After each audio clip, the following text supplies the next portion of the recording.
hoy va a ser justamente, vamos a ver algunos ejemplos de ejercicios de viscosidad. Bueno, para esto vamos a simplemente hacer un pequeño recordatorio de cuáles son las ecuaciones o en qué casos vamos a estudiar la viscosidad de fluidos. Bueno, para empezar, estableceremos las leyes que gobiernan, bueno, la viscosidad, ¿no? Ya han visto esto con el ingeniero, entonces va a ser un pequeño repaso de unos 5 minutos. Para empezar tendríamos que establecer la ley de viscosidad de Newton, ¿no? Que dice lo siguiente. Que el esfuerzo cortante, es decir, la variable tau, es igual a la viscosidad por una derivada, ¿no? Por la variación de la velocidad respecto a una dirección, ¿no? Y, que sería, en todo caso, bueno, acá vista como espesor.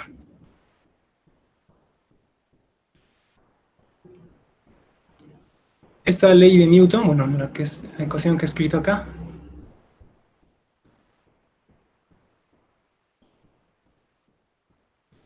gobierna en sí lo que sucede con tres variables, ¿no? El esfuerzo cortante, la viscosidad de los fluidos y la evolución de las velocidades respecto al espesor de la película de fluido. Entonces, bueno, esta ley de Newton, bueno, ha sido establecida para este caso, ¿no?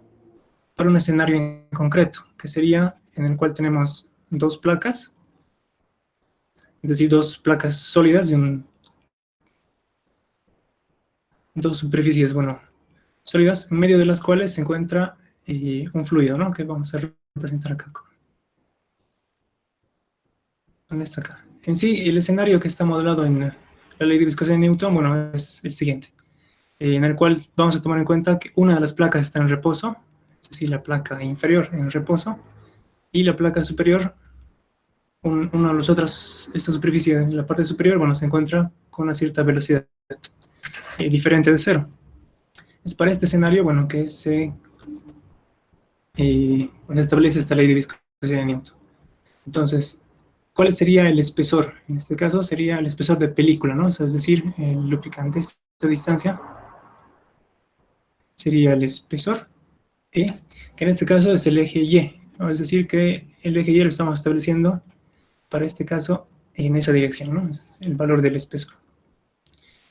El perfil de velocidades, bueno, esta variación o este perfil de velocidades es la derivada que se encuentra en esta zona de fluido. Entonces, vamos a establecer dos condiciones, en lo que se llama como condición de adherencia, que es que el fluido en este punto, en contacto con el sólido, es decir, justo este punto, tiene la misma velocidad que el sólido, es decir, también velocidad cero. Y en este punto, en la parte superior, donde tengo este contacto entre fluido y sólido, la velocidad del fluido es la misma que la del sólido que está en contacto, es decir, esta velocidad. Bueno, y a lo largo del espesor del fluido se genera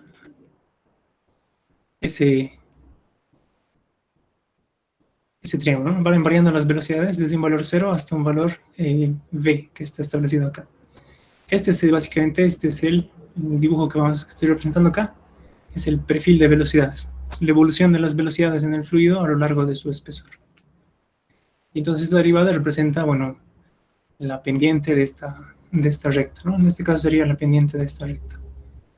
Bien, bueno, y luego el esfuerzo cortante, bueno, es una fuerza por unidad de área que se opone al movimiento, en todo caso, en forma de resistencia de fricción viscosa al movimiento. Es decir, que el esfuerzo cortante estaría tendiendo, bueno, sería la causa del esfuerzo cortante, iría, bueno, hacia atrás, ¿no? Entonces, si el movimiento va para el lado derecho, entonces el esfuerzo cortante va a ser causado por una fuerza, F. Entonces, el esfuerzo cortante tau sería esa fuerza F de fricción viscosa por unidad de área, dividida entre el área. El área sería el área en contacto entre el sólido y el fluido, ¿no? Entonces, voy a escribir acá A sub C o A, que sería el área de contacto. Entonces, nuevamente, esta es una segunda ecuación que nos va a ser bastante útil para cálculo de fuerzas viscosas.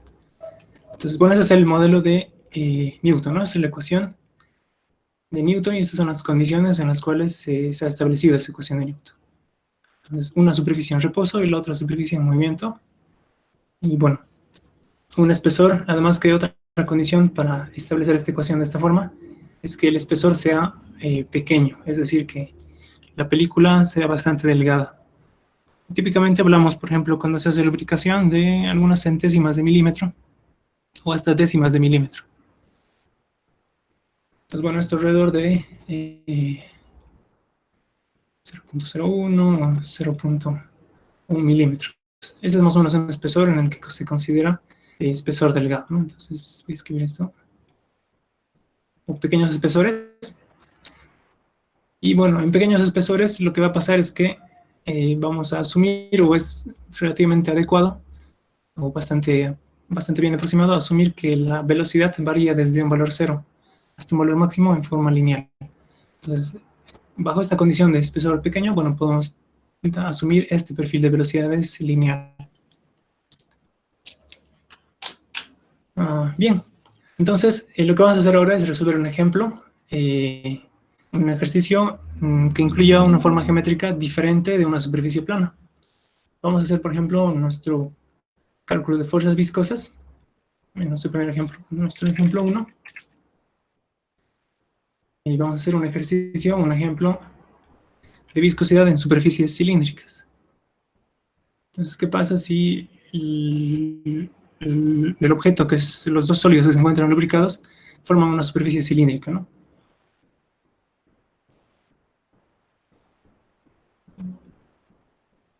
Bueno, voy a aprovechar también de mostrarles algunos ejercicios o ejemplos que he estado trabajando. Y vamos a hacer uno de esos, vamos a repasar uno de esos ejercicios.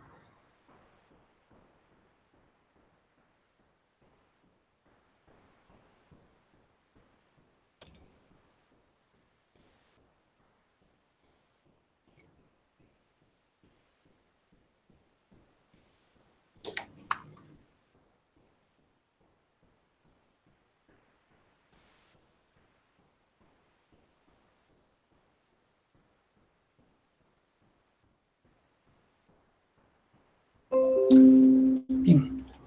Entonces, para eso vamos a ver este ejemplo, lo vamos a resolver paso a paso.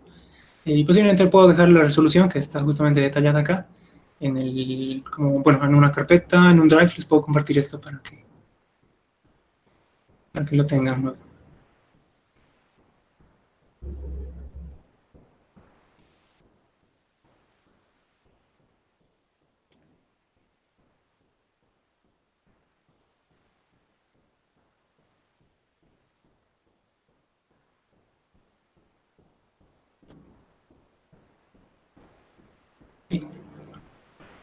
Entonces, bueno, este va a ser el ejercicio que vamos a resolver.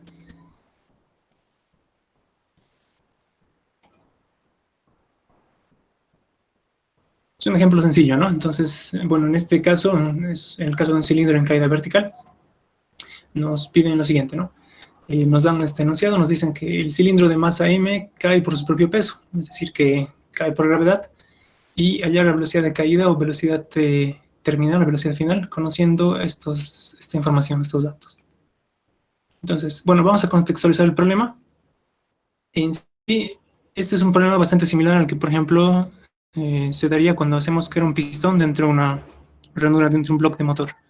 Y lo hacemos caer en forma, bueno, utilizando la película lubricante o de aceite que se encontraría en medio. Bueno, acá nuestro cilindro sería el pistón y este bloque exterior sería lo que representaría el bloque del motor, ¿no? Entonces, esa ranura cilíndrica que tendríamos acá, allá afuera. Bien, entonces, bueno, de por sí van a haber algunas fuerzas. En todo caso va a actuar la fuerza de gravedad.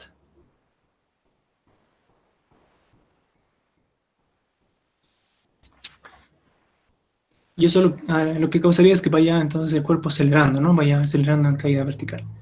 Luego va a suceder lo siguiente. Bueno, esto va a tomar una velocidad, entonces acá la masa en algún momento va a tomar una cierta velocidad. Y, bueno, voy a poner de forma general un vector de velocidad v. Y lo que va a suceder es que el lubricante que se encuentra, bueno, acá representado, voy a pintar un poco para que se distinga mejor. Entonces, este espacio sería en una vista de perfil, bueno, sería lo que se vería de la capa de lubricante, tomaría la velocidad de las superficies en contacto. Es decir, acá, como la superficie en contacto tiene, esta porción tiene velocidad 0, la velocidad acá del lubricante en este extremo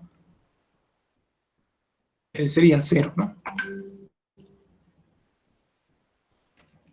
En ese otro extremo, en cambio, que tengo acá, este sería el punto de contacto del cilindro. Es decir, que acá, como el cilindro tiene una cierta velocidad, el fluido tendría la misma velocidad de V. Entonces, y a lo largo del espesor del fluido, que sería este espacio que se va llenando, se va a formar ese perfil de velocidades. Entonces, simplemente si vuelvo a dibujar el perfil de velocidades, perfil de velocidad, lo voy a dibujar, bueno, en esta orientación. Tendría esto, ¿no? Un extremo que se encuentra con velocidad 0 y es otro extremo que cae con una velocidad, eh, voy a llamar V en este caso. Luego, el espesor de fluido, bueno, va a ser esta medida. Y bueno, acá básicamente sería el designado por la letra E. Entonces el espesor sería este valor. Entonces, bueno, en este caso, en esta representación, el espesor vendría a ser esta medida, ¿no? Este sería el espesor de fluido. Bien, entonces, ¿qué necesito yo para calcular? En este caso es un problema de movimiento. Lo que necesito es encontrar fuerzas para hacer un equilibrio de fuerzas. Para encontrar fuerzas, bueno, podríamos usar esta ecuación, ¿no? La fuerza es igual a, tendría que usar esta necesariamente, es fuerza cortante por área, ¿no? El área sería el área de contacto entre el fluido y el sólido, es decir, el área del cilindro. Y bueno, el esfuerzo cortante se va a encontrar a través de la ecuación de Newton. Entonces voy a establecer, en este caso la fuerza sería la fuerza viscosa. Y el esfuerzo cortante, bueno, lo vamos a calcular a través de esta ecuación. Mu por la derivada de la velocidad respecto al espesor de V sobre dy. Eso sería el esfuerzo cortante. Y el área del cilindro, bueno, sería el área en contacto, ¿no? Entonces, en todo caso sería toda la pared cilíndrica que está mojada por el fluido.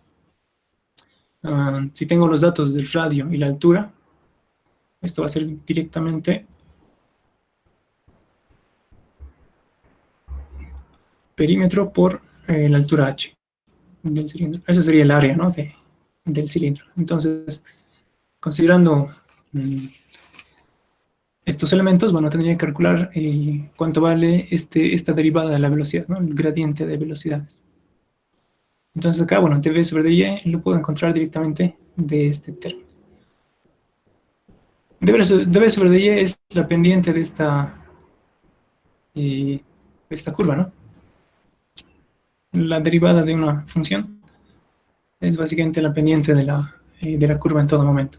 En este caso, bueno, ya que es lineal, esto va a ser bastante más sencillo de calcular, va a ser directamente el valor de la velocidad sobre el espesor, ¿no? El valor de v sobre e. En sí, esto sería de y, esta distancia sería de v, un diferencial de velocidad, y acá tendríamos un diferencial de espesor. Entonces, bueno, vamos a reemplazar estos términos acá y podríamos encontrar entonces el valor de esa fuerza de posición viscosa. Entonces va a ser, voy a ordenar ya todos los términos. Entonces, pi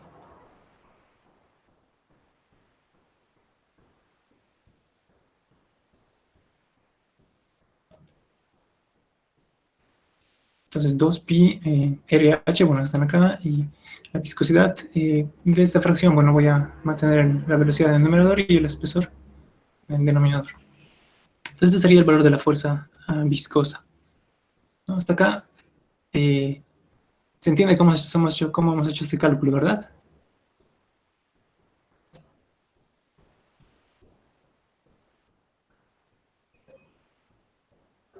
Bien, Lo que sigue es simplemente, bueno, he logrado obtener fuerzas a partir de las características de viscosidad del fluido y del movimiento. Entonces, con esta fuerza voy a ubicar entonces la fuerza acá. La fuerza viscosa, voy a hacer un gráfico en la página siguiente. Acá vamos a hacer el análisis de fuerzas que actúan en el cilindro. Hemos dicho que actúa el peso, ¿no? Que sería, bueno, mg.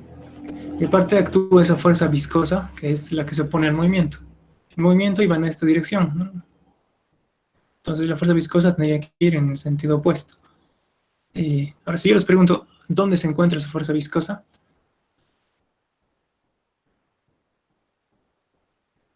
En sí, la respuesta sería, se encuentra distribuida a lo largo de toda la superficie.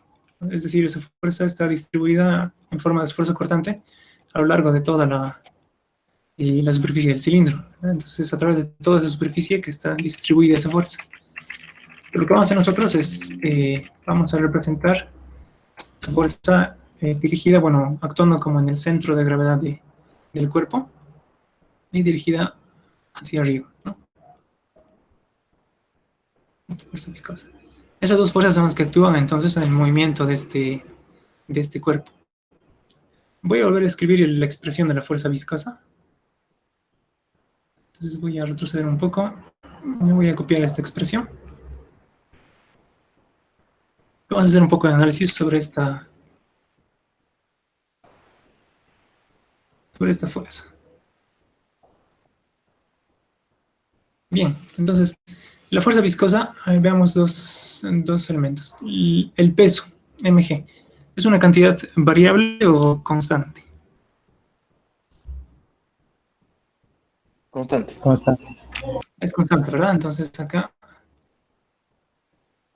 el valor del peso, bueno, tiene un valor constante. ¿Y la fuerza viscosa es una fuerza constante o es una fuerza variable? Tienen acá la expresión. La velocidad Variable. sería constante. Entonces, bueno, acá tendríamos la viscosidad, vamos a tomarla como constante, lo mismo para el radio y para la altura. En este caso, todo depende de cómo tomamos en cuenta la velocidad, ¿no? Si la velocidad es constante, entonces la fuerza viscosa es constante.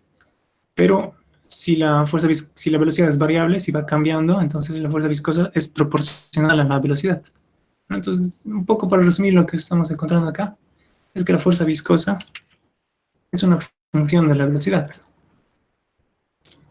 En sí es mayor cuando mayor es la velocidad y es menor cuando menor es la velocidad. Entonces, ¿qué va a pasar si hacemos un análisis del objeto, entonces del sistema? Inicialmente voy a tratar de hacer esto. Voy a tratar de hacer entonces un gráfico que exprese un poco lo que sucede. En un inicio, cuando yo parto del reposo, voy a dibujar todo esto en blanco. Cuando inicialmente suelto el sistema y no existe velocidad, el sistema tiene el peso, ¿no? Pero como no hay velocidad, entonces la fuerza viscosa es cero. En este caso, bueno, lo que va a pasar es que va a existir una aceleración, ¿verdad? Va a existir una sumatoria de fuerzas no es cero, entonces va a existir una aceleración. Luego, a medida que vaya incrementando la velocidad, voy a representar acá en verde en un segundo momento, un segundo instante, y el peso va a seguir existiendo. Voy a suponer que ya toma un cierto valor de velocidad, que voy a representar aquí como este vector. Y entonces, al existir velocidad, va a haber una fuerza viscosa, ¿no? Proporcional a esa velocidad. V. Y luego existirá otro momento, bueno, ya el momento final, en el que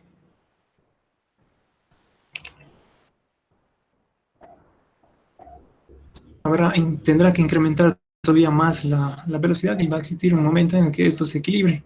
Entonces acá va a existir el peso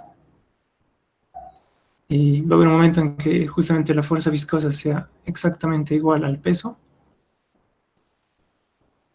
y a esta velocidad de movimiento se la conoce como velocidad terminal.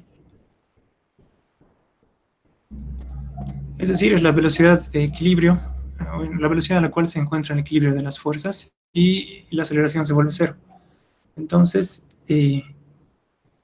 para la velocidad, bueno, voy a representarlo de esta forma. La velocidad en el tiempo, bueno, va a tener más o menos esta función. Al principio la velocidad será cero y habrá una aceleración bastante fuerte. Y luego, a medida que vaya incrementando la velocidad, la aceleración irá disminuyendo hasta que la velocidad se estabilice y se convierta en una constante, ¿no? Y este valor constante se le conoce como velocidad final, velocidad terminal. Entonces aquí voy a hacer una distinción bastante clara que es necesaria. Entonces esta parte del movimiento, a partir de un cierto instante, el comportamiento del movimiento es a velocidad constante y es equilibrado, este es este último caso. Este se conoce como el régimen estacionario o estable, en todo caso es la velocidad estable, bueno, estacionaria.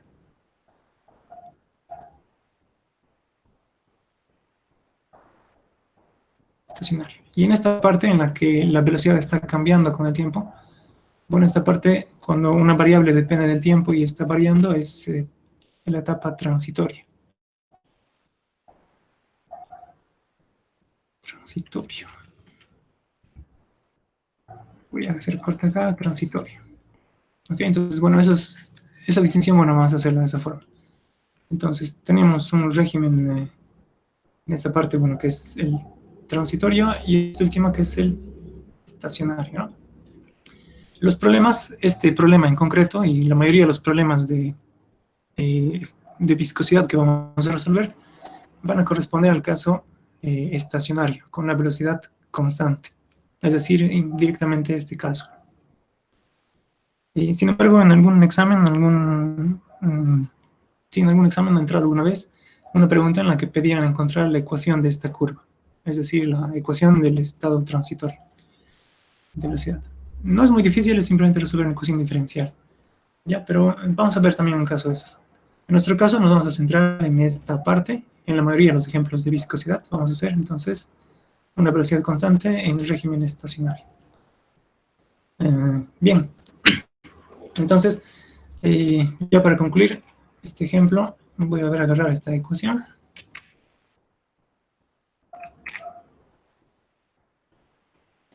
Entonces, ¿cuál sería la velocidad final de caída?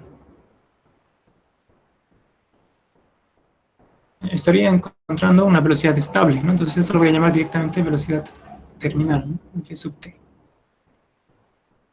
Con esa velocidad terminal, el valor de la fuerza viscosa es igual al peso.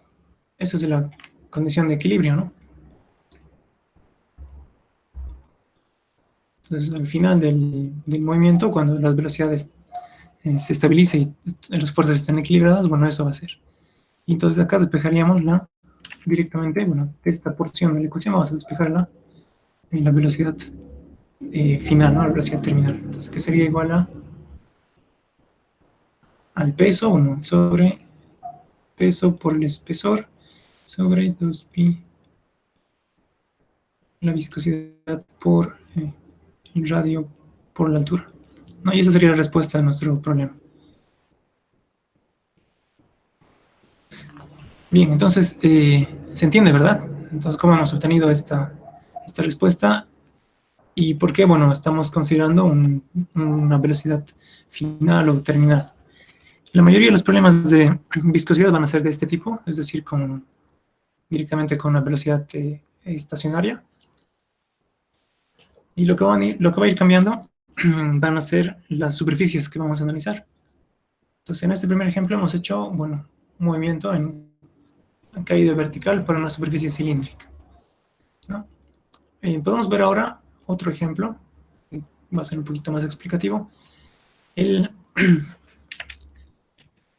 sería ideal. Lo que voy a hacer para que sea más sencillo es que voy a ver los mismos ejemplos de los cuales ya está escrita la resolución.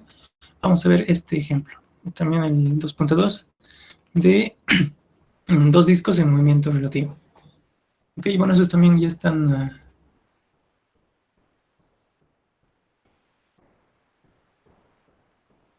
entonces, este vendría así. Bien, entonces este es el enunciado de este problema. En este caso tenemos, nos dicen lo siguiente, ¿no? Un motor cuyo momento torsor mt es constante, está acoplado al disco 1. El disco 1 es este que tengo acá arriba. El disco 2 es impulsado por medio de la película de lubricante. El disco 2 es la parte inferior.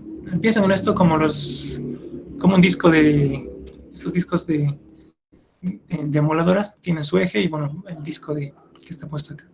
En sí están en contacto dos discos, entonces el movimiento es rotativo, representado aquí por omega 1 y omega 2, de los cuales, de hecho, no se conoce omega 2. Entonces, ¿cuáles son los datos? Tenemos, bueno, la característica del lubricante y el espesor. Entonces, el espesor de la película que se encuentra ahí en medio. Los radios, esas dimensiones geométricas, R. Y aparte, conocemos la velocidad del disco superior, ¿no? Omega 1. También nos dan el valor del momento torsor. Y nos dicen un disco acoplado al disco 1. Eso significa que de hecho el motor se encuentra, voy a dibujar acá un acople.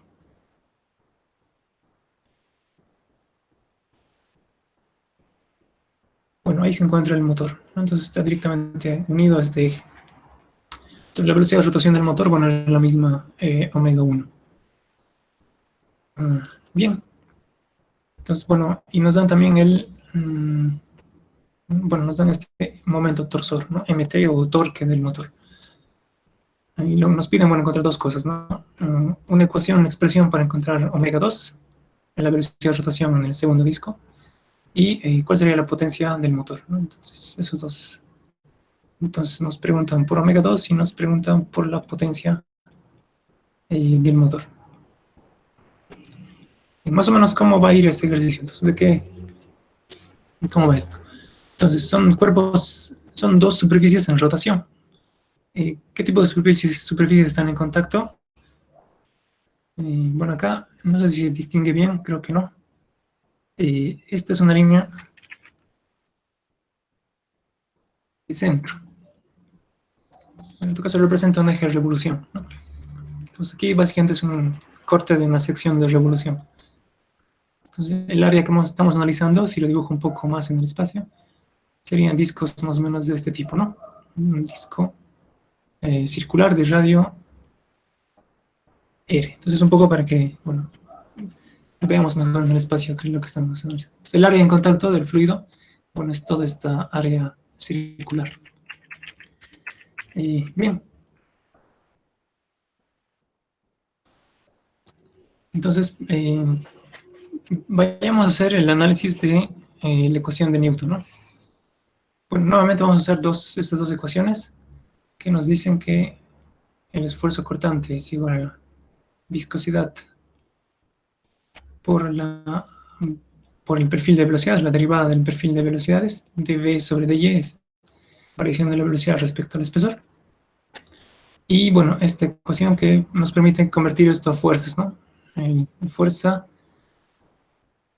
bueno, en todo caso las fuerzas viscosas que se van a dar en las superficies, bueno, van a ser igual al esfuerzo cortante en el fluido por el área que analizamos. Bien, entonces vamos a distinguir todos estos elementos en nuestro problema.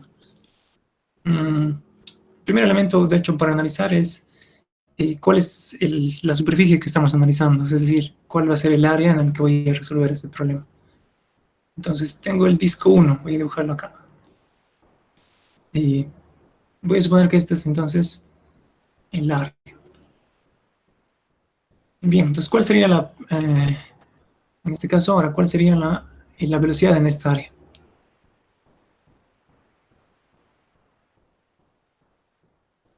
Yo sé que está esto en rotación, ¿no? Tengo una velocidad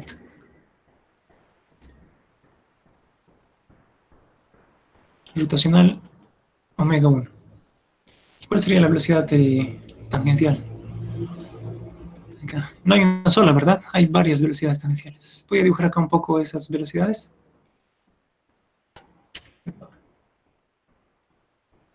Tendría una velocidad tangencial. En el centro obviamente es 0.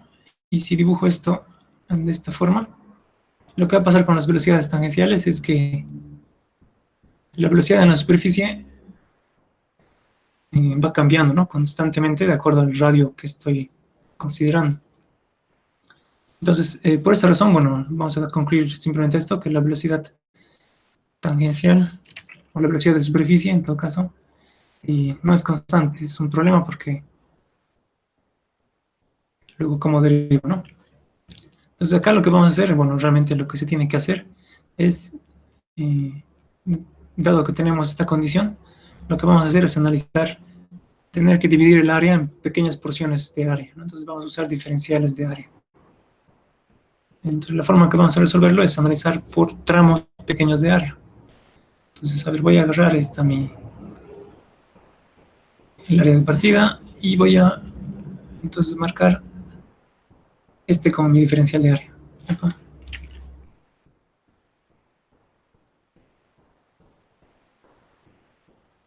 Por ejemplo, esta, ¿no? Lo que he marcado acá en rojo. Esa sería, por ejemplo, un área que yo voy a analizar, un diferencial de área que voy a analizar. A ese diferencial de área le voy a dar algunas dimensiones. Entonces, un radio R, pero lo voy a distinguir de esta área, un radio R minúsculo. Acá, en cambio, este sería un valor de R mayúsculo, ¿no? En cambio, este radio sería R minúsculo. Luego, el espesor que va a tener bueno, el ancho de esta banda. Ese ancho lo llamaríamos nosotros diferencial de radio, ¿no? Entonces, R de R. Y finalmente, nuestro diferencial de área, el que vamos a analizar nosotros va a ser,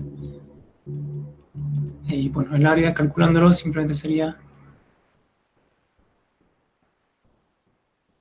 2πr de R. Ese sería el área de análisis, ¿no? Esta pequeña área circular marcada en rojo. Y entonces, para esta área vamos a hacer todo el cálculo, bueno, de la ecuación de Newton. ¿Qué significa? Entonces, ¿qué va a cambiar acá en las ecuaciones? Como estoy analizando un área pequeña, entonces acá el área va a ser diferencial. Y por lo tanto, la fuerza, bueno, el esfuerzo cortante sería una constante. Bueno, solo preguntar esto. ¿Estaría correcto escribir así? Escribir un diferencial de torque, diferencial de esfuerzo cortante.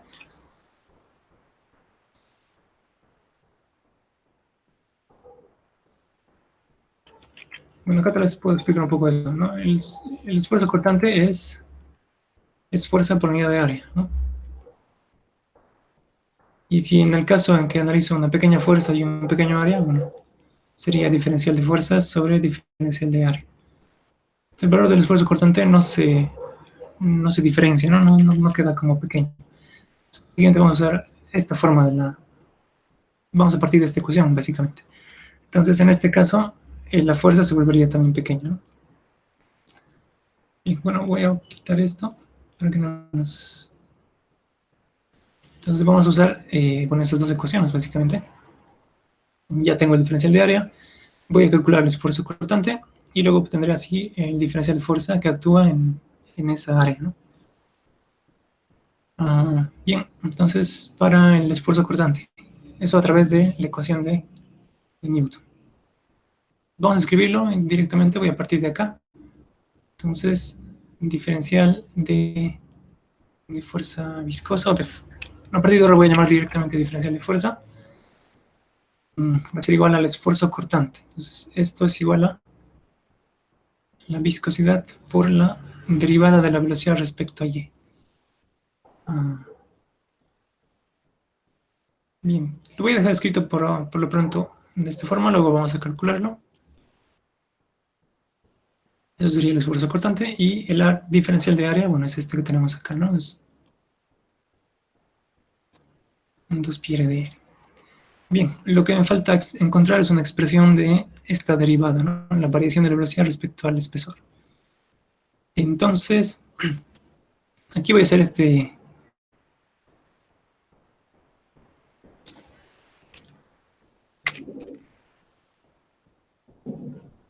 un análisis que nos va a permitir encontrar eso. Bien, bueno, acá tengo el disco 1 y voy a dibujar aquí abajo un poco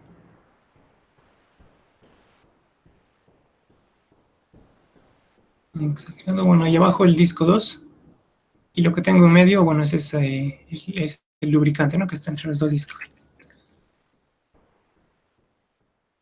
Bueno, este sería el lubricante entre los dos discos. Entonces, por ejemplo, yo tengo elegido un diferencial de área, que es esa porción. ¿Y cómo es el perfil de velocidades? Entonces, acá la velocidad en esta porción de área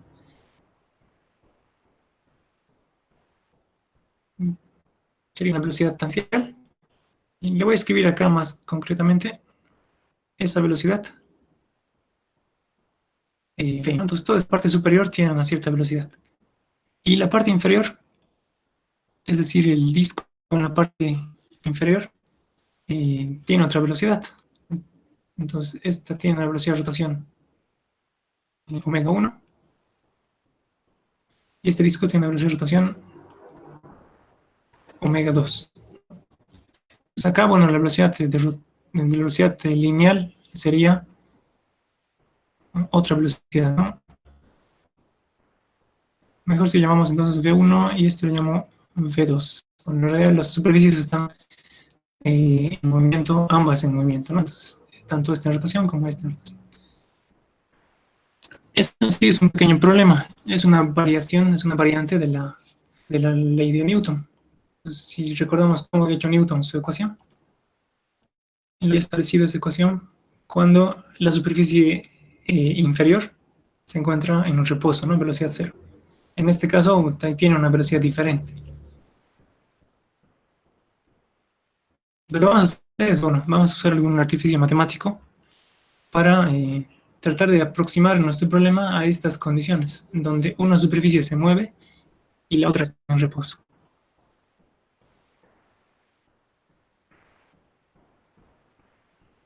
Entonces, bueno, acá esto es lo que sucede, ¿no? Ambas superficies están moviéndose. Aquí voy a tener que encontrar una solución específica para el gradiente de velocidades. Bueno, eso lo vamos a hacer a través de lo que se conoce como movimiento relativo. Y entonces, voy a hacer esto en una página siguiente, voy a hacer la parte de la relativización de las velocidades. Movimiento relativo. Con esto vamos a lograr hacer que la superficie inferior quede artificialmente en reposo. Entonces, bueno, el concepto es sencillo. A ver, les voy a explicar en forma lineal y luego vamos a hacerlo para el caso de rotación. Entonces, pongan lo siguiente. Tengo dos objetos y ambos tienen velocidad. Entonces, por ejemplo, este tiene una velocidad V1 y este tiene una velocidad V2. Relativamente, bueno, desde un sistema relativo, en todo caso, si yo me sitúo, por ejemplo, en este segundo cuerpo, va a parecer como ese tiene velocidad mayor que se acerca, ¿no? Pero no se acerca a una velocidad V1, sino se acerca a una velocidad un poco diferente. Entonces acá lo que haríamos es, para encontrar una velocidad relativa, es vamos a agregar a ambos cuerpos vectorialmente una velocidad opuesta a V2, es decir, vamos a agregar una velocidad V2, mejor si le quito el signo, así o así. Entonces voy a agregar una velocidad V2 en sentido opuesto a esta primera, y lo mismo voy a hacer para este otro cuerpo. Es como que sí estaría balanceando velocidades. Y luego, bueno, eligiendo un sistema de referencia, XY,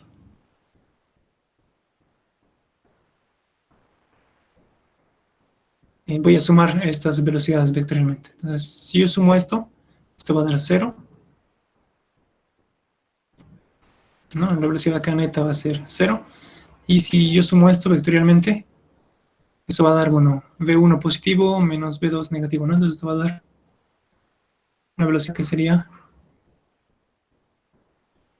V1 menos V2. Entonces, lo que estamos haciendo es que este es un sistema, podríamos decir absoluto, un sistema real, un sistema absoluto. Y hemos convertido esta definición de velocidades en un sistema relativizado. Este es un sistema relativo de movimiento. En este caso sería relativo al punto 2, bueno, a la masa 2, relativizada respecto a este punto, y entonces este se queda en reposo y esta sería la velocidad de aproximación del segundo vehículo al primero. Entonces este método de las velocidades se puede hacer también en movimientos circulares. Y en esta parte lo voy a borrar para darme espacio. Y en nuestro caso, bueno, en el caso que tenemos nosotros de dos discos que se encuentran en rotación, voy a tener acá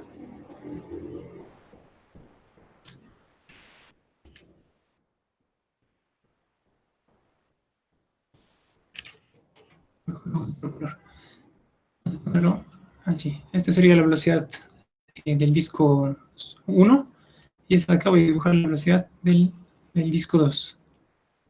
He tratado de dibujar vectores de diferente tamaño para que sea más fácil de entender. Entonces, para relativizar el sistema y hacer que el objeto que se quede en reposo sea el de abajo, lo que haríamos es agregar entonces una velocidad vectorialmente opuesta y de igual magnitud, ¿no? Omega 2, a ambos cuerpos. Entonces voy a hacerlo acá también. Omega 2. Y al igual que acá, como he definido un sistema de referencia, bueno, voy a definir un sistema de referencia, en este caso voy a decir lo siguiente, que todas las velocidades en este sentido, bueno, sean positivas. Entonces, ahora si sumo vectorialmente todo esto, lo que voy a obtener es este sistema relativo. Entonces, ya haciendo la suma, básicamente,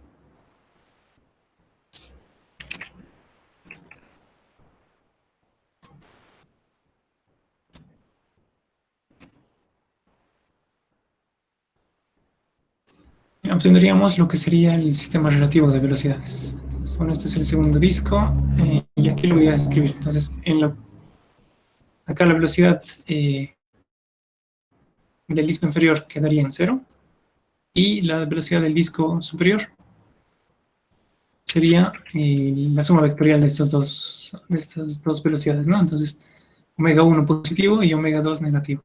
Entonces sería omega 1 menos omega 2. Este sería el sistema relativo de velocidades rotacionales. Es el que vamos a usar en nuestro ejercicio, ya que se parece más a la definición que había establecido Newton. Entonces, normalmente a las velocidades relativas le vamos a llamar, yo suelo llamarle, o también el docente lo hace, omega prima. Entonces, bueno, este símbolo prima para mencionar que es una velocidad relativa. Bien, entonces teniendo en mente esto, esta distribución de velocidades relativas, que en este caso quedaría en este sentido, bueno, si simplemente veo los signos, quedaría en este sentido la velocidad relativa. Voy a regresar un poco atrás, a donde estábamos. Entonces, bien. Esta es la ecuación que tenemos que despejar. De acá tenemos que encontrar entonces el perfil de velocidad, la derivada de la velocidad. Por decir, tomando en cuenta todos estos aspectos de la velocidad relativa, lo que tendría en el sistema relativo sería esto, ¿no? Entonces, omega 1 menos omega 2 en el disco superior y acá 0. Entonces aquí ya estamos claros. En el diferencial de área que hemos elegido, de radio R minúscula, ¿y cuál sería la velocidad tangencial? Este radio es el radio R minúscula, ¿no?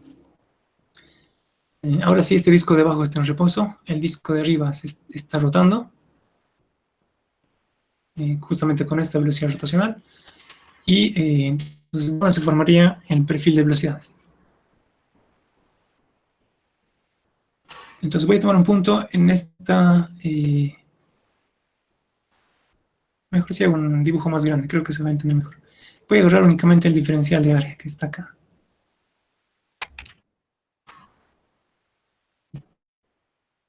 En un punto de ese diferencial de área, por ejemplo acá, tengo una velocidad, ¿no? Esa velocidad tangencial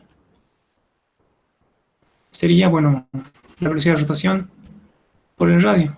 Entonces sería omega 1 menos omega 2, la velocidad de rotación por el radio R, ¿no? Que sería este de aquí.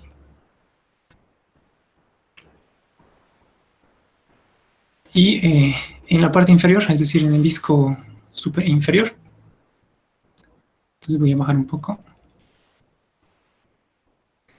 En este caso sería esto acá. Aquí, en el disco inferior hay un punto con velocidad igual a 0, porque el disco inferior ahora está en reposo relativo. Entonces el perfil de velocidades, o la evolución de las velocidades a lo largo del espesor va a ser este triángulo que he dibujado aquí, ¿no? Entonces, aquí se puede ver mejor. Iría así, la distribución de velocidades. Iría en este sentido, ¿no? Entonces, en este lado aquí tengo una velocidad igual a 0.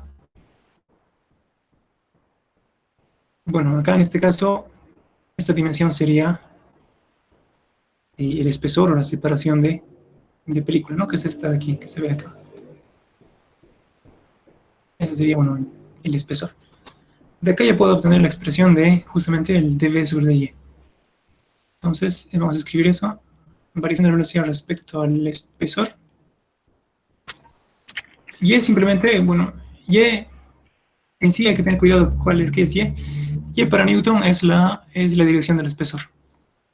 Para nosotros en este caso es la dirección vertical. En otro ejemplo va a ser una dirección horizontal. Luego en otro ejemplo va a ser una dirección radial. Entonces, y siempre para ustedes, al menos en la ecuación, van a tomar en cuenta este como el eje del espesor de la película de fluido. Ok, entonces aquí, bueno, dV sobre y quedaría siendo la velocidad sobre el espesor, ¿no? Entonces, esta velocidad, omega 1 menos omega 2 por R sobre el espesor. Bueno, eso sería directamente el dV sobre dy.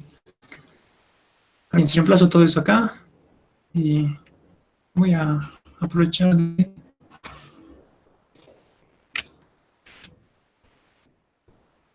hablarlo más rápidamente.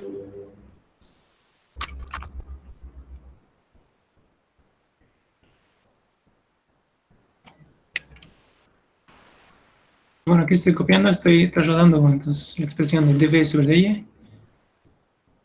Y esa sería, bueno, la expresión del diferencial de fuerza, es decir, la fuerza viscosa que se opone al movimiento. En este caso, este diferencial de fuerza es una fuerza viscosa. Y para entenderlo bien, ¿dónde estaría situada esa fuerza viscosa? Entonces, si este elemento en rojo es el área en el que he analizado, la fuerza viscosa tendría que ser una fuerza que se opone al movimiento. El movimiento es de rotación, no el movimiento es rotatorio. Entonces, ¿dónde estaría esa fuerza viscosa? Tendría que estar, en realidad tendría que estar distribuida, ¿no? Tendría que ser pequeñas fuerzas que van siempre siendo tangenciales y que se oponen, por ejemplo, a la rotación del disco. Entonces, en sí, no tiene una dirección concreta. Lo que nosotros vamos a hacer para simbolizar esa fuerza viscosa, bueno, vamos a ponerlo como un vector. Entonces voy a poner esto. Si la velocidad va en este sentido, en la fuerza viscosa tendría que ir entonces en sentido contrario, ¿no? Entonces, bueno, ahí voy a representar más o menos ese diferencial de fuerza viscosa.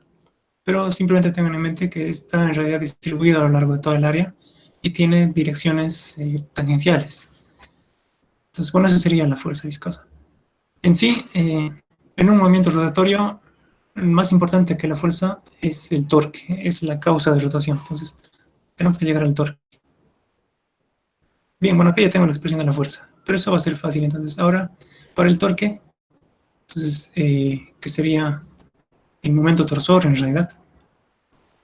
Normalmente es esto, ¿no? Es fuerza por radio. En nuestro caso, bueno, la fuerza que hemos calculado es pequeña, por lo tanto el torque también va a ser pequeño. Vamos a usar esta expresión para llegar al torque.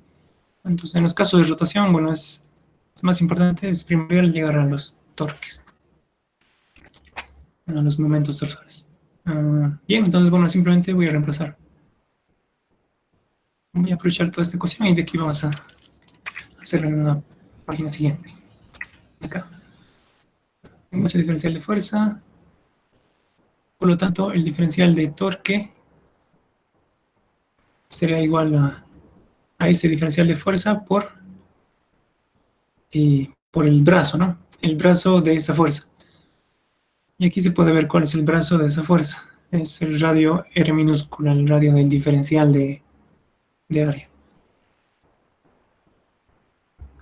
Entonces, bueno, por ese radio R, ¿no? Y bueno, simplemente es este término multiplicado por R. Reordenando un poco términos, voy a llegar a esto. 2pi, bueno, acá hay un R y otra R que multiplicaría. Lo que vamos a hacer va a ser lo siguiente. Haré primero todas las constantes. Voy a poner todas las constantes primero. 2pi mu. Esta también es una constante, o estaríamos suponiendo que las velocidades son estacionarias, son constantes, y sobre el espesor. Y lo que quedaría, bueno, para multiplicar sería R acá, una R más acá, entonces sería R cubo y un dr, ¿no? Que queda aquí. R cubo dr. Ese es el diferencial de torque. Ese es el torque que actúa en esa superficie, en ese diferencial de área, ¿no? Entonces, todo este cálculo hasta este punto es para ese diferencial de área. Y lo que sigue, bueno, es el torque en el diferencial de área. Lo que vamos a hacer es integrar y hacer la integración de la variable para que esto llegue a integrarse. Entonces, bueno, acá tal vez mejor lo voy a poner en rojo. La variable acá es R. Lo que está cambiando de valor es R. Todo lo demás es constante, o menos estamos asumiéndolo constante para este caso. Entonces lo único que tenemos que hacer es para calcular el torque total, vamos a tener que integrar todo esto. Pero como esto es constante, bueno, en realidad lo que toca integrar es esta parte. A ver, voy a explicar mejor. Tenemos que integrar todo esto en realidad, ¿no? Pero como esto es constante, simplemente paso la integral hasta ese punto, ¿no? Entonces, la constante sale fuera y se integra esta parte. Bien, ya la respuesta entonces ya se obtiene. Vamos a poner los límites de integración, eso es importante. Entonces, para eso, bueno, este diagramita nos va a ayudar a entender esa integración. Entonces, nuestro radio R minúscula, ¿de dónde a dónde va a ir variando? ¿Cuáles serían los límites de esa integral? Del centro hasta R mayúscula. Exacto, ¿no? Entonces, en el centro es radio 0 y en este borde mayor es R mayúscula, ¿no? R mayúscula. Perfecto. Y acá, bueno, entonces cuando yo tengo un radio 0, ¿cuánto es el torque? Como no hay superficie acumulada, bueno, eso es. Y cuando ya el radio se ha ido integrando hasta este punto, ¿cuánto va a ser el torque? Este va a ser el torque total, le podemos llamar acá nosotros, ¿no? Va a ser el torque total del disco, en todo caso. MT del disco, momento torsor total, o bueno, podemos darle cualquier nombre. Yo lo voy a llamar directamente MT, momento torsor mayúscula, ¿no? Momento torsor en general. Entonces, bueno, ya integrando esto, ya obtenemos la respuesta. Entonces, el momento torsor en todo el disco va a ser igual a esto, ¿no? La integral de R cubo es R cuarta sobre 4, y reemplazando entre 0 y R, esto va a ser directamente, bueno, voy a copiar primero toda esta parte. Si se fijan, todo esto ya es repetitivo, ¿no? Entonces, creo que aquí la clave era la velocidad relativa sobre el espesor. Y acá la integral de R cubo sobre R, esto es R cuarta sobre 4. Y bueno, en realidad habría que reemplazar límites y todo, pero eso daría menos 0 sobre 4. ¿No? O sea, un poco relacionando la integral y reemplazando, nos quedaría esto, ¿no? Directamente lo voy a simplificar esto. R cuarta sobre 4. De aquí podemos hacer todavía un poquito más de álgebra, hacer una simplificación, pero ya básicamente tenemos la respuesta, ¿no? Esa sería la respuesta del problema. Se puede simplificar acá un poco para que nos quede un 2 y esas cosas. Pero ya ahí ya tenemos, en ese punto ya tenemos la respuesta del problema. Lo voy a dejar acá. Bien, ¿se ha entendido? Hasta acá es un inciso, ¿no? Este creo que el inciso A. Hasta acá, ¿alguna pregunta? Hemos resuelto... no. No resuelto el problema, ¿no? Oh, sí, Hemos ahí la encontrado el- integral. La integral Sí. no tienes que integrar solamente r cuadrado, r cubo, ¿de dónde sale? Ya. Sí, está bien. Es bueno que hagas las preguntas. Entonces, el diferencial de fuerza tiene R y R, ¿verdad? Dos R's. Y aparte, el diferencial de fuerza lo tenemos que multiplicar por esta R más. ¿No? O sea, Ah, sí, es entonces, el verdad, sí, diferencial... está bien. Está bien, Perfecto. Auxilias. Esas cositas son como que hay que prestar atención. Entonces, al menos algo que yo he aprendido a lo largo de... Una pregunta, perdón. ¿Sí? Quería saber, ¿podría explicar por qué usamos desde el principio el diferencial de área? Ya, perfecto. Ya. Entonces, eso se veía acá, en esta parte. Entonces, bueno, en realidad, partiremos de lo de Newton. En la ecuación de Newton, que es este modelo súper sencillo, toda la placa superior, toda la superficie de arriba, tiene una velocidad v. Entonces, en realidad, Newton tiene dos condiciones para ser válidas. Voy a escribirles acá y esto. Uno, que la velocidad es constante. Esa es una primera condición para que la ecuación de Newton se haya establecido de esta forma. La placa superior tiene una velocidad constante, ¿no? En toda el área voy a poner velocidad constante directamente. Eso es suficiente. Y la condición 2 es que en realidad la placa inferior se encuentra en reposo. Entonces esto es para la superficie inferior. Esas dos condiciones. Entonces, bueno, en este caso, como es un área rectangular, la velocidad en toda la placa superior es constante porque es un solo objeto. Pero en otros casos, en los casos en particular que vamos a ver nosotros, alguna de estas condiciones puede que no se cumpla. Eso se resuelve con diferenciales y eso se resuelve con sistemas relativos. Okay, entonces, dependiendo si alguna de esas condiciones no se cumple, tendríamos que usar o sistemas relativos para volver cero la velocidad de la placa inferior o para volver constante la velocidad en el área que estamos analizando. Bien, dicho esto, aquí justamente hemos visto ese conflicto en esta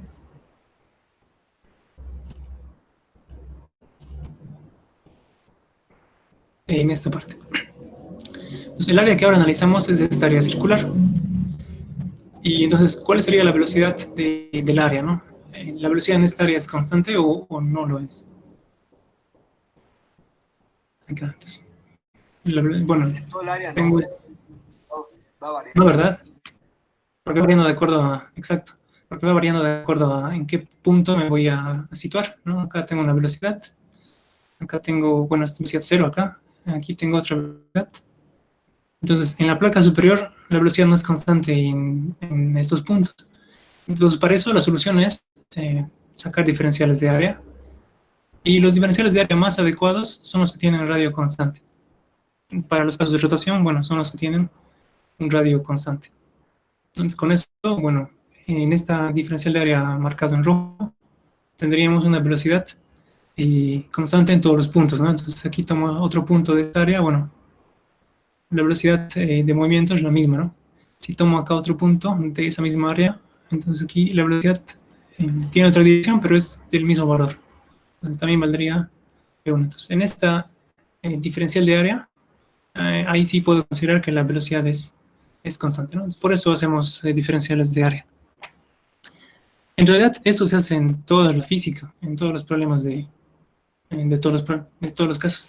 Cuando tenemos una función que varía demasiado en el espacio, lo que hacemos es tomar secciones más pequeñas de área o de volumen, donde las propiedades se vuelven constantes, o más o menos son constantes.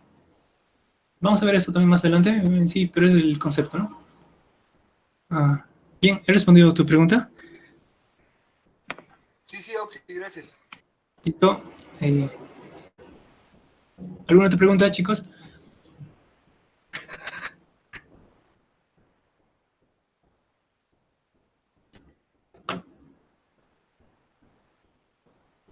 Ya, bien.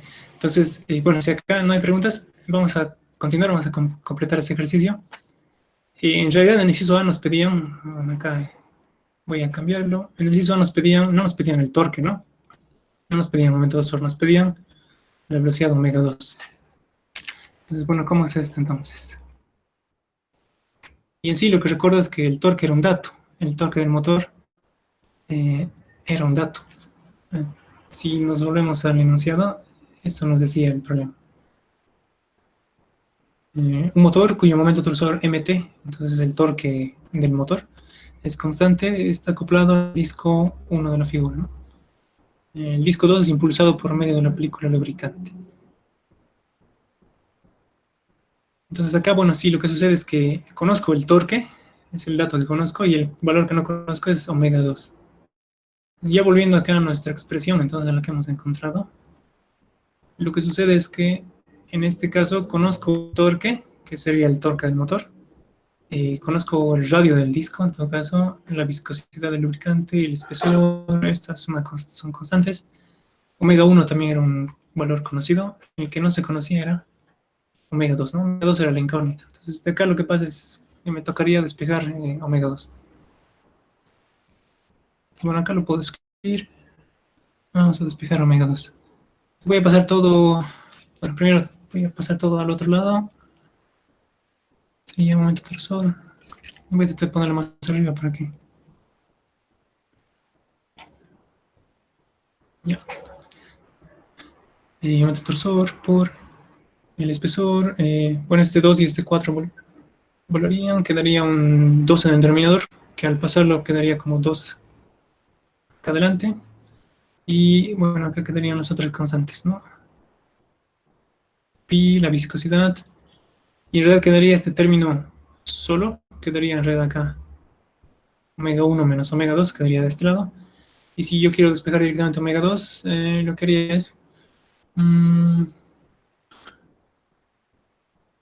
ahora multiplicaré por menos 1. Y acá estoy despejando directamente, pero... A ver. Multiplicaré todo por menos 1 para que cambie de signo. Menos, más, menos. Y de aquí ya tengo el omega 2 despejado. Entonces, finalmente... Esto es simplemente un poco de álgebra. Si se han perdido, vuelvan a hacerlo. Simplemente pueden reemplazar en su casa. Y sería omega 2 es igual a la velocidad de omega 1 menos esa fracción, ¿no? Menos 2 veces...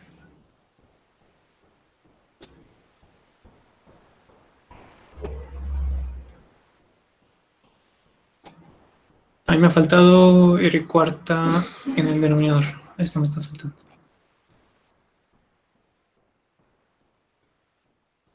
Entonces, bueno, aquí me falta eso. R cuarta.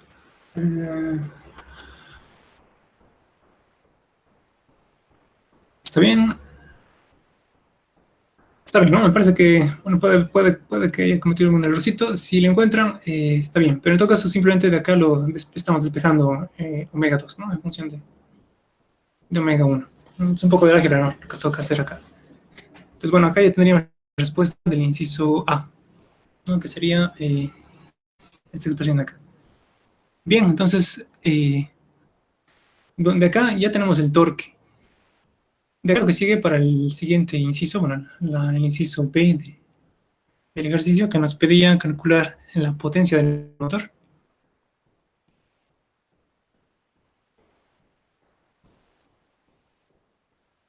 Bueno, esto va a ser bastante sencillo. ¿Qué ecuación conocen de potencia que nos puede ser útil en este caso?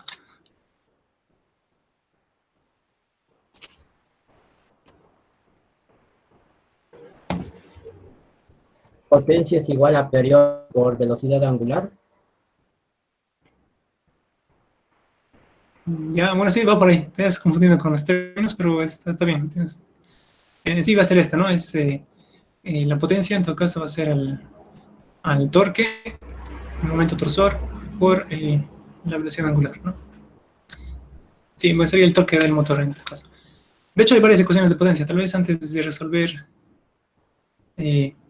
bueno, acá, el momento torsor, ¿cuál sería? El momento torsor en el eje del motor tendría que ser, ¿no? Y ese también tendría que ser la velocidad angular en el eje del motor.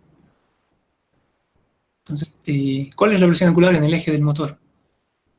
Omega 1. Del disco. Perfecto. Esto es omega 1, ¿sí? Exacto. Y entonces el momento torsor en el eje del motor, ¿cuál sería?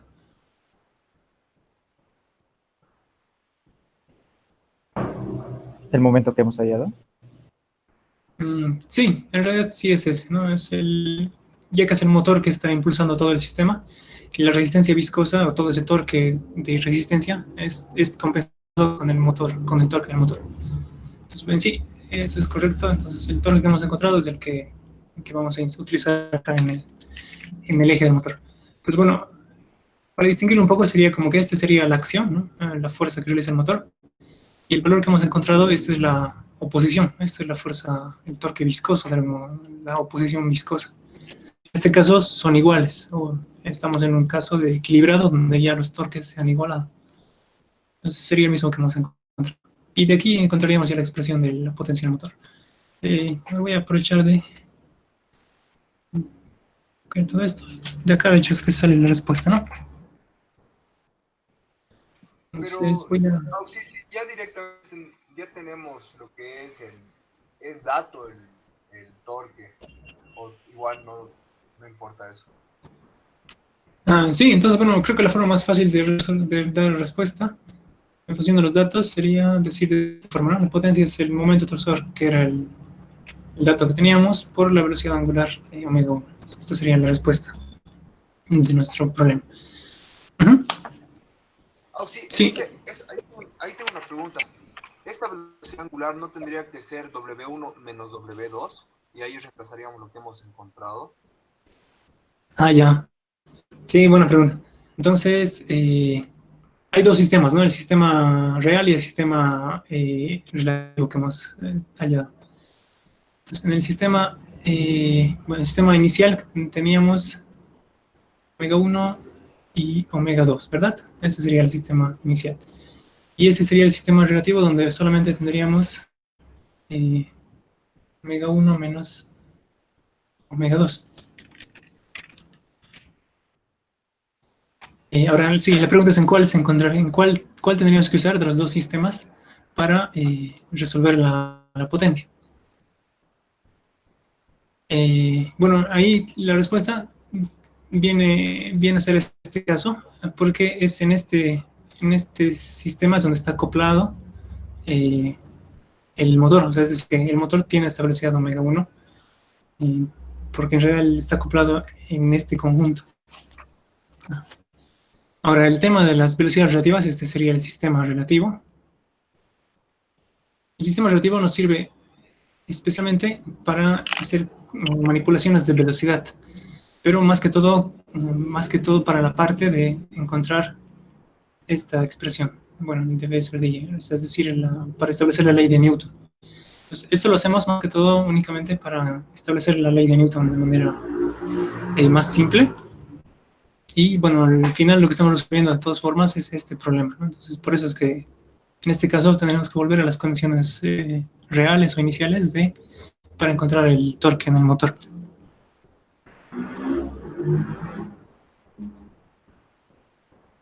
Y entonces, bueno, un poco para aclarar, este sistema relativo lo estamos haciendo sobre todo para acercarnos a las condiciones de Newton en su ecuación de viscosidad.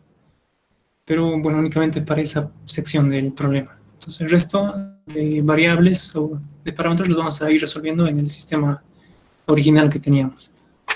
Y eso es válido para todos los ejercicios que necesiten sistemas relativos. Hay casos más adelante que vamos a ver también de A a la vez o cantidad de movimiento, ya más o menos cerca del segundo parcial, que también va a ser así, y al final las potencias y todas estas variables se calculan con el sistema inicial, ¿no? Con las velocidades de movimiento de los cuerpos. Ok. ¿Alguna otra consulta? ¿Alguna duda?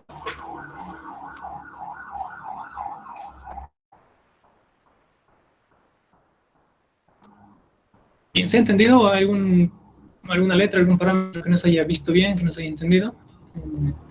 Con esto básicamente habríamos, bueno, con eso vamos a concluir la clase de hoy. Si tienen alguna pregunta más, escucho. Si no, nos quedaríamos acá para vernos el día de mañana. Mañana, bueno, habríamos quedado, bueno, entonces que la auxiliatura también vamos a pasarla los días jueves a las 5:15, ¿verdad?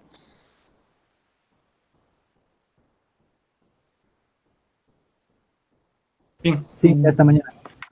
Listo, chicos. Entonces, si no hay más preguntas, simplemente... Sí, una pregunta. Sí. La otra vez mencionó sobre otro auxiliar. ¿Vamos a tener otro auxiliar? Es mi pregunta, o no sé. Ya.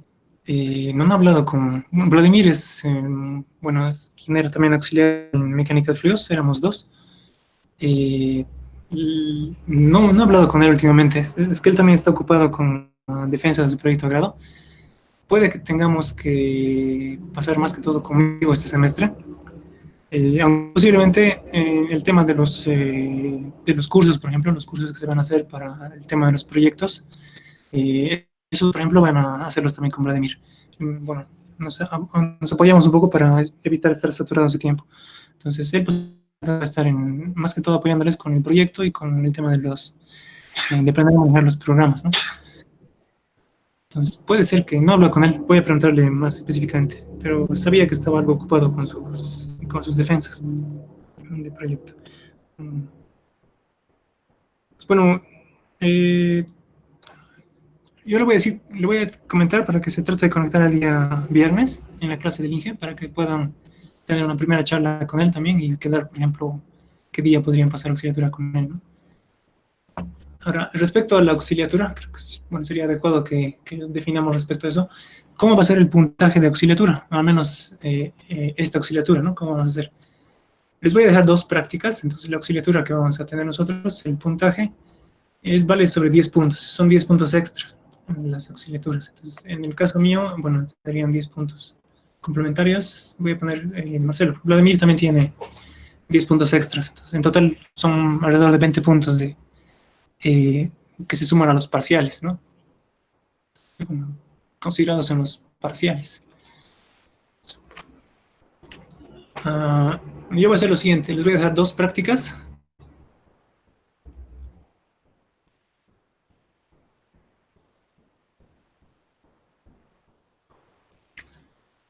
Y también voy a ir... puede ser una evaluación, examen. No, esas dos prácticas van a valer ya básicamente la mayoría de la auxiliatura, van a ser evaluadas sobre 8 puntos, entonces cada una sobre 4 puntos. Y bueno, ya más o menos para el final voy a tomar en cuenta asistencias, ¿no?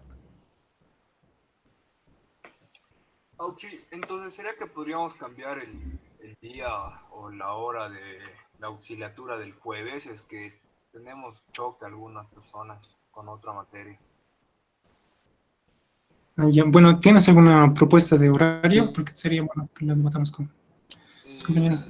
Como usted dijo el sábado, creo que la mayoría estábamos libres, o el jueves puede ser durante casi toda la tarde, excepto, o sea, antes de las 5:15, no sé si otras personas tienen clases. Ya. Había, bueno, antes que yo de auxiliaturas, creo que antes se pasaba auxiliaturas, bueno, antes que yo esté de auxiliar, se pasaban los jueves a las 2:15, 14:15. No son horarios específicamente. Yo no tengo, bueno, mucho que hacer. Puede ser esta una propuesta. Creo que en esas ocasiones no había tampoco choques en ese horario. Estaría bien, ¿no? Sí. Estaría bien, Auxi. Si no, lo que podemos hacer... Cuartos, no hay choques, Auxi. Jueves 2 y cuarto. Ah, ya. A ver, voy a dar un momento para que se puedan ir anunciando en el chat. En el chat, perfecto. Sí, entonces, respecto a la propuesta de pasar el jueves 2 y cuarto.